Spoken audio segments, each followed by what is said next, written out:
ಎಲ್ಲ ಕಾರ್ಯಗಳಿಗೂ ಮೊದಲು ಪೂಜಿತನಾಗುವ ಏಕದಂತನಿಗೆ ಎಲ್ಲವೂ ವಿದ್ಯುಕ್ತವಾಗಿ ಆಗಬೇಕು. ಗಣಪನ ಹಬ್ಬ ಎಂದರೆ ಅದೊಂದು ವ್ರತ. ಗಣಪತಿ ಪೂಜೆ ಪದ್ಧತಿ ಹಾಗೂ ಶಿಸ್ತುಬದ್ಧವಾಗಿ ಆದಾಗಲೇ ವಿಘ್ನ ವಿನಾಶಕನನ್ನು ಒಲಿಸಿಕೊಳ್ಳಲು ಸಾಧ್ಯ. ತುಳಸಿ ಗಿಡವನ್ನು ಹಿಂದೂ ಧರ್ಮದಲ್ಲಿ ಅತ್ಯಂತ ಪವಿತ್ರ ಗಿಡವೆಂದು ಪರಿಗಣಿಸಲಾಗುತ್ತದೆ. ಇದರಲ್ಲಿನ ಶುಭ ಶಕ್ತಿಯು ಜನರನ್ನು ಸಕಾರಾತ್ಮಕ ಕಾರ್ಯಗಳಲ್ಲಿ ಅಥವಾ ಧಾರ್ಮಿಕ ಆಚರಣೆಗಳಲ್ಲಿ ಪಾಲ್ಗೊಳ್ಳುವಂತೆ ಮಾಡುತ್ತದೆ. ಪ್ರತಿಯೊಂದು ಹಿಂದೂ ಮನೆಯಲ್ಲಿ ತುಳಸಿಯನ್ನು ನೆಡುವುದು ಕಡ್ಡಾಯವೆಂದು ಪರಿಗಣಿಸಲಾಗಿದೆ. ಆದರೆ ಇಂತಹ ತುಳಸಿಯು ವಿನಾಯಕನ ಪೂಜೆಯಲ್ಲಿ ಮಾತ್ರ ನಿಷೇಧಿಸಲಾಗಿದೆ. ನಿಜಕ್ಕೂ ಇದು ಕೇಳಿದರೆ ವಿಚಿತ್ರ ಅನಿಸುತ್ತದೆ. ಆದರೆ ಅದಕ್ಕೆ ಕಾರಣವೇನು, ಅದರ ಹಿಂದಿನ ಗುಟ್ಟೇನು? ಈ ಎಲ್ಲ ಮಾಹಿತಿಯನ್ನು ತಿಳಿಯಬೇಕೆಂದರೆ ಈ ವಿಡಿಯೋನ ನೀವು ಕೊನೆವರೆಗೂ ನೋಡಲೇಬೇಕು. ಅದಕ್ಕಿಂತ ಮೊದಲು ನೀವು ನಮ್ಮ ಚಾನಲ್ಗೆ ಹೊಸಬರಾಗಿದ್ದರೆ ದಯವಿಟ್ಟು ಈಗಲೇ ಸಬ್ಸ್ಕ್ರೈಬ್ ಮಾಡಿ, ಜೊತೆಗೆ ಬೆಲ್ ಐಕನ್ ಕೂಡ ಪ್ರೆಸ್ ಮಾಡಿ. ತುಳಸಿ ಎಂಬ ಆಕೆ ಮಹಾಧರ್ಮರಾಜನ ಸುಂದರ ಮಗಳಾಗಿದ್ದಳು. ತುಳಸಿ ಬಾಲ್ಯದಿಂದಲೇ ಭಗವಾನ್ ವಿಷ್ಣುವಿನ ಪರಮ ಭಕ್ತಳಾಗಿದ್ದಳು. ಅವಳು ಪ್ರತಿನಿತ್ಯ ಭಗವಾನ್ ವಿಷ್ಣುವನ್ನು ಪೂಜಿಸಲೆಂದೇ ನದಿಯ ದಡಕ್ಕೆ ಹೋಗುತ್ತಿದ್ದಳು ಹಾಗೂ ಆ ನದಿಯ ದಂಡೆಯ ಮೇಲೆ ಕುಳಿತು ತಪಸ್ಸನ್ನು ಮಾಡುತ್ತಿದ್ದಳು. ಪ್ರತಿನಿತ್ಯದಂತೆ ಆ ದಿನವೂ ಕೂಡ ಆಕೆ ವಿಷ್ಣುವಿನ ಪೂಜೆಗೆಂದು ನದಿಯ ಬಳಿ ಹೋಗುತ್ತಾಳೆ.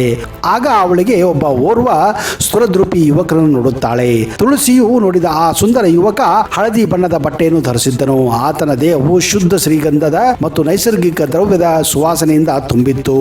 ಆ ವ್ಯಕ್ತಿ ಅತ್ಯಮೂಲ್ಯ ಮತ್ತು ಹೊಳೆಯುವ ಆಭರಣಗಳನ್ನು ಧರಿಸಿದ್ದನು. ಜೊತೆಗೆ ಅವನ ಮುಖ ಆನೆಯದಾಗಿತ್ತು. ನೋಡುತ್ತಲೇ ತುಳಸಿ ಆತನನ್ನು ಪ್ರೀತಿಸಲು ಪ್ರಾರಂಭಿಸುತ್ತಾಳೆ. ಆ ವ್ಯಕ್ತಿಯು ಅಚ್ಚುಕಟ್ಟಾದ ಮೈಕಟ್ಟನ್ನು ಕಂಡು ತುಳಸಿಯು ಅವನತ್ತ ಸಾಗುತ್ತಾಳೆ. ಅವನೇ ಭಗವಾನ್ ಗಣೇಶ. ತುಳಸಿ ಗಣೇಶನ ಬಳಿ ಹೋಗಿ ತನ್ನನ್ನು ವಿವಾಹ ಆಗುವಂತೆ ಕೇಳಿಕೊಳ್ಳುತ್ತಾಳೆ.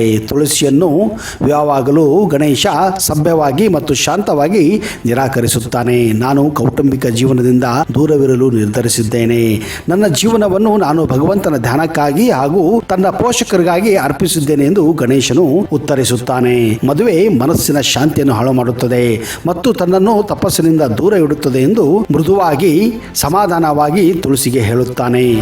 ಗಣೇಶ ತುಳಸಿಗೆ ಈ ರೀತಿ ಹೇಳುತ್ತಾನೆ, ನೀವು ನೋಡಲು ಸುಂದರವಾಗಿದ್ದೀರಿ ನಿಜ, ಆದರೆ ನಾನು ನಿಮ್ಮನ್ನು ವಿವಾಹ ಆಗಲು ಸಾಧ್ಯವಿಲ್ಲವೆಂದು ಗಣೇಶನು ಆಕೆಯ ಬೇಡಿಕೆಯನ್ನು ನಿರಾಕರಿಸುತ್ತಾನೆ. ಗಣೇಶನು ತುಳಸಿಯನ್ನು ವಿವಾಹ ಆಗಲು ನಿರಾಕರಿಸಿದ್ರಿಂದ ತುಳಸಿಗೆ ನಿಜಕ್ಕೂ ಕೋಪ ಬರುತ್ತದೆ. ಯಾಕೆಂದರೆ ಅವಳು ಅಷ್ಟೊಂದು ಸುಂದರಿಯಾಗಿದ್ದಳು. ಯಾವ ಒಬ್ಬ ವ್ಯಕ್ತಿಯು ಕೂಡ ಅವಳನ್ನು ನಿರಾಕರಿಸಲು ಸಾಧ್ಯವೇ ಇರಲಿಲ್ಲ.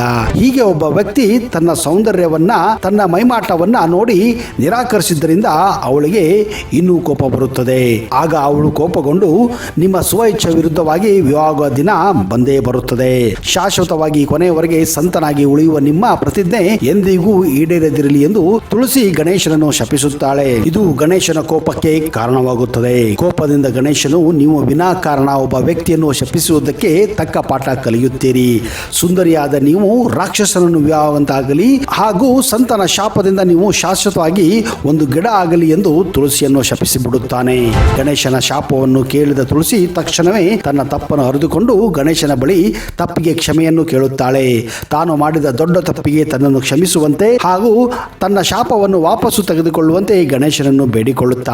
ತುಳಸಿ ಗಣೇಶನ ಬಳಿ ಹೋಗಿ ತನ್ನ ತಪ್ಪಿಗೆ ಕ್ಷಮೆಯನ್ನು ಕೇಳಿದಾಗ ಗಣೇಶನು ತಾನು ನೀಡಿರುವ ಶಾಪವನ್ನು ಹಿಂದಕ್ಕೆ ತೆಗೆದುಕೊಳ್ಳಲು ಸಾಧ್ಯವೇ ಇಲ್ಲ, ಆದರೆ ಶಾಪದ ಪ್ರಭಾವವನ್ನು ಮಾತ್ರ ಕಡಿಮೆ ಮಾಡಬಹುದೆಂದು ಹೇಳುತ್ತಾನೆ.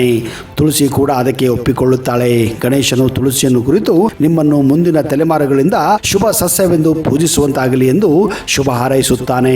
ನಿಮ್ಮ ಪಾವಿತ್ರ್ಯತೆಯು ಹಿಂದೂ ಧರ್ಮದ ಪ್ರತಿಯೊಂದು ಆಚರಣೆಯಲ್ಲೂ ಬಳಸುವಂತಾಗಲಿ, ದೇವಾನು ದೇವತೆಗಳ ಪೂಜೆಯಲ್ಲಿ ನೀವು ಪಾತ್ರವನ್ನು ವಹಿಸುವಂತಾಗಲಿ ಎಂದು ವರವನ್ನು ಕೂಡ ನೀಡುತ್ತಾನೆ. ಆದರೆ ನನ್ನ ಪೂಜೆಯಲ್ಲಿ ಮಾತ್ರ ನಿಮ್ಮನ್ನು ಸ್ವೀಕರಿಸಲಾಗುವುದಿಲ್ಲ ಎಂದು ಖಡಾಖಂಡಿತವಾಗಿ ಹೇಳುತ್ತಾನೆ. ಗಣೇಶನ ಶಾಪದಿಂದ ತುಳಸಿಯು ತನ್ನ ಭವಿಷ್ಯದಲ್ಲಿ ಶಂಖಚೂಡ ಎನ್ನುವ ರಾಕ್ಷಸನನ್ನು ವಿವಾಹವಾಗಬೇಕಾಗುತ್ತದೆ. ತುಳಸಿ ಮತ್ತು ಶಂಖಚೂಡನ ವೈವಾಹಿಕ ಜೀವನ ಅನ್ಯೋನ್ಯತೆಯಿಂದ ಇದ್ದರೂ ಕೂಡ ಶಂಖಚೂಡನ ಕೆಲವೊಂದು ಅಹಿತಕರ ವರ್ತನೆಯಿಂದ ಭಗವಾನ್ ಶಿವನು ಆತನನ್ನು ಕೊಲ್ಲುತ್ತಾನೆ. ನಂತರ ತುಳಸಿ ತನಗೆ ಮರುಜನ್ಮ ನೀಡುವಂತೆ ಹಾಗೂ ಪತ್ನಿಯಾಗಿ ಸ್ವೀಕರಿಸುವಂತೆ ಭಗವಾನ್ ವಿಷ್ಣುವಿನ ಬಳಿ ವರವನ್ನು ಪಡೆದು ತುಳಸಿ ಗಿಡವಾಗಿ ಮುಂದೆ ಜನಿಸುತ್ತಾಳೆ. ತುಳಸಿ ಮತ್ತು ಗಣೇಶನ ನಡುವೆ ನಡೆದ ಶಾಪದಿಂದ ಇಂದಿಗೂ ಕೂಡ ತುಳಸಿಯನ್ನು ಗಣೇಶನ ಪೂಜೆಯಲ್ಲಿ ಉಪಯೋಗಿಸಲಾಗುವುದಿಲ್ಲ. ಭಗವಾನ್ ಕೃಷ್ಣನ ಪೂಜೆಯಲ್ಲಿ ತುಳಸಿ ಅತ್ಯಂತ ಶ್ರೇಷ್ಠವೆಂದು ಕೂಡ ಪರಿಗಣಿಸಲಾಗುತ್ತದೆ. ವಕ್ರತುಂಡ, ಮಹಾಕಾಯ, ತಿಂಡಿಪೋತ, ತರ್ಲೆ ತುಂಟ, ಜಾಣರ ಜಾಣ, ಬುದ್ಧಿಗೆ ಒಡೆಯ, ಸಿದ್ಧಿ ಪ್ರದಾಯಕ. ಹಿಂದೂ ಪುರಾಣ ಪ್ರಕಾರ ಗಣೇಶ ಶಿವ ಮತ್ತು ಪಾರ್ವತಿಯ ಮಗ. ಶಿವ ಮತ್ತು ವಿಷ್ಣು ಮುಂತಾದ ದೇವತೆಗಳಿಗಿಂತಲೂ ಹೆಚ್ಚು ಜನಪ್ರಿಯವಾಗಿ ಪೂಜೆಯಲ್ಲಿ ಅಗ್ರಸ್ಥಾನ ಪಡೆದಂತಹ ಆ ದೇವನೇ ಗಣೇಶ. ಜನ ಜೀವನದಲ್ಲಿ ಎಲ್ಲ ಶುಭ ಕಾರ್ಯದಲ್ಲೂ ವಿದ್ಯಾಭ್ಯಾಸ, ವಿವಾಹ, ಉಪನಯನ, ಗೃಹ ಪ್ರವೇಶ ಇತ್ಯಾದಿ ಮೊದಲ ಪೂಜೆಯನ್ನು ಇಂದಿಗೂ ಕೂಡ ಭಕ್ತರು ಗಣೇಶನಿಗೆ ಸಲ್ಲಿಸುತ್ತಾರೆ. ಅಷ್ಟೇ ಅಲ್ಲ, ಮಿಕ್ಕ ದೇವತಾ ಕಾರ್ಯಕ್ರಮವನ್ನು ಮಾಡುವಾಗಲೂ ಕೂಡ ನಿರ್ವಿಘ್ನತಾ ಸಿದ್ಧಿಗಾಗಿ ಮೊದಲು ಪೂಜೆ ಆ ಗಣಪತಿಗೆ ಮೀಸಲು. ಗಣೇಶನನ್ನು ಓಂಕಾರ ಎಂದು ಕೂಡ ಕರೆಯಲಾಗುತ್ತದೆ. ಗಣೇಶನ ದೇಹ ಸ್ವರೂಪವು ದೇವನಾಗರಿ ಲಿಪಿ ಓಂ ಅಕ್ಷರದಂತಿದೆ. ಈ ಕಾರಣದಿಂದ ಗಣೇಶನನ್ನು ಇಡೀ ವಿಶ್ವದ ಪ್ರತಿರೂಪ ಎಂದು ಕೂಡ ಪರಿಗಣಿಸಲಾಗುತ್ತದೆ. ವಿಶ್ವದ ಮೂಲದಲ್ಲಿರುವ ಕಾರಣ ಗಣೇಶನನ್ನ ವಿಶ್ವೋದ್ಧಾರ, ಜಗದ್ದೋದ್ಧಾರ ಎಂದು ಕೂಡ ಕರೆಯಲಾಗುತ್ತದೆ. ಭಾರತದಲ್ಲಿ ಮಾತ್ರವಲ್ಲದೆ ಇತರ ದೇಶಗಳಲ್ಲೂ ಗಣೇಶನನ್ನು ಪೂಜಿಸುತ್ತಾರೆ. ಒಂದು ನಂಬಿಕೆಯ ಪ್ರಕಾರ ಇಡೀ ವಿಶ್ವದಲ್ಲಿ ಅತಿ ಹೆಚ್ಚು ಪೂಜಿಸಲಾಗುವಂತಹ ದೇವರು ಎಂದರೆ ಅದೇ ಗಣಪತಿಯಾಗಿದ್ದಾನೆ. ಭಾರತದ ಅನೇಕ ನಗರಗಳಲ್ಲಿ, ಹಳ್ಳಿಗಳಲ್ಲಿ ಗಣೇಶೋತ್ಸವವನ್ನು ವಿಜೃಂಭಣೆಯಿಂದ ಆಚರಿಸುತ್ತಾರೆ. ಗಣೇಶನಿಗೆ ಏಕದಂತ ಎಂದು ಹೆಸರು ಹೇಗೆ ಬಂತು? ಗಣಪನ ಆನೆಯ ತಲೆಯ ಹಿಂದಿನ ಕತೆ ನಿಮಗೆಲ್ಲ ತಿಳಿದಿದೆ ಸ್ನೇಹಿತರೆ. ಆದರೆ ಆತನ ಒಂದು ದಂತ ಮುರಿದ ಕತೆ, ಆತ ಏಕದಂತನಾದ ಕತೆ ಗೊತ್ತಿರುವುದು ಅಪರೂಪ ವಿಷಯ ಆಗಿದೆ. ಬ್ರಹ್ಮಾವರ್ತ ಪುರಾಣ ಪ್ರಕಾರ ಪರಶುರಾಮನು ಒಮ್ಮೆ ಕೈಲಾಸಕ್ಕೆ ಶಿವನನ್ನು ಭೇಟಿಯಾಗಲು ಹೋಗುತ್ತಾನೆ. ಈ ಸಂದರ್ಭದಲ್ಲಿ ಶಿವನು ಧ್ಯಾನಸ್ಥನಾಗಿರುತ್ತಾನೆ. ಹೀಗಾಗಿ ಗಣೇಶನು ಪರಶುರಾಮನಿಗೆ ತಂದೆಯ ಭೇಟಿಗೆ ಅವಕಾಶ ನೀಡುವುದಿಲ್ಲ.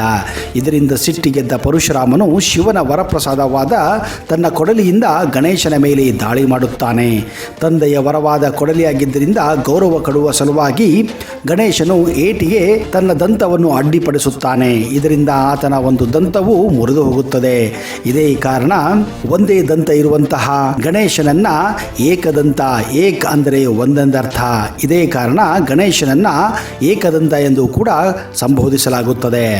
ಮಹಾಭಾರತ ಬರೆದಂತಹ ಗಣೇಶನು ಮಹಾಭಾರತದ ಮೂಲ ಬರಹಗಾರ. ವ್ಯಾಸರಾಯರು ಮಹಾಭಾರತವನ್ನು ಅರ್ಥ ಮಾಡಿಕೊಂಡು ಬರೆಯತಕ್ಕವನು ಗಣಪತಿಯೇ ಎಂದು ಅವರಿಗೆ ಗೊತ್ತಾಗುತ್ತದೆ. ಹಾಗೆಯೇ ಮಧ್ಯೆ ಏಳದೆ ಸಂಪೂರ್ಣವಾಗಿ ಒಂದೇ ಸಾರಿ ಈ ದೊಡ್ಡ ಕೃತಿಯನ್ನು ಬರೆಯಲು ಗಣೇಶನಿಂದ ಮಾತ್ರ ಸಾಧ್ಯ ಎಂದು ಅರಿತು ವ್ಯಾಸರಾಯರು ಗಣೇಶನಲ್ಲಿ ಬೇಡಿಕೊಳ್ಳುತ್ತಾರೆ. ಇದೇ ಕಾರಣ ಗಣೇಶನು ಒಂದೇ ಸಾರಿ ಕೂತು ಈ ಮಹಾಭಾರತವನ್ನು ಮುಗಿಸುತ್ತಾರೆ. ಹೀಗೆ ವ್ಯಾಸ ಮಹರ್ಷಿಗಳು ಹೇಳುತ್ತಾ ಹೋದಂತೆ ಗಣಪತಿಯು ಹಕ್ಕಿ ಪುಕ್ಕದಲ್ಲಿ ಬರೆಯುತ್ತಾ ಹೋಗುತ್ತಾರೆ. ಕಡೆಗೆ ಆ ಹಕ್ಕಿಯ ಪುಕ್ಕ ಮುರಿದ ಬಳಿಕ ತನ್ನ ದಂತವನ್ನು ಬಳಸಿ ಮಹಾಭಾರತವನ್ನು ಸಂಪೂರ್ಣಗೊಳಿಸುತ್ತಾರೆ. ಇದು ಮಹಾಭಾರತವನ್ನು ಬರೆದಂತಹ ಕಥೆಯಾಗಿದೆ. ದಕ್ಷಿಣ ಭಾರತದಲ್ಲಿ ಗಣಪತಿ ಬ್ರಹ್ಮಚಾರಿ ಎಂಬ ನಂಬಿಕೆ ಇದೆ. ಆದರೆ ಉತ್ತರ ಭಾರತ ಹಾಗೂ ಇತರೆ ಜಗತ್ತಿನ ಕೆಲವು ಪುರಾಣಗಳ ಪ್ರಕಾರ ಗಣೇಶನ ಮದುವೆಯಾಗಿದೆ ಎಂದು ನಂಬಲಾಗಿದೆ. ಗಣಪತಿಯು ರಿದ್ಧಿ ಅಂದರೆ ಸಂಪತ್ತಿನ ದೇವತೆ ಹಾಗೂ ಸಿದ್ಧಿ ಅಂದರೆ ಜ್ಞಾನದ ದೇವತೆಯನ್ನು ವಿವಾಹವಾಗಿದ್ದರು ಎಂದು ನಂಬಲಾಗಿದೆ. ಹಾಗೆಯೇ ಅವರಿಗೆ ಶುಭ ಮತ್ತು ಲಾಭ ಎಂಬ ಮಕ್ಕಳಿದ್ದರು ಕೂಡ ಎಂದು ನಂಬಲಾಗಿದೆ.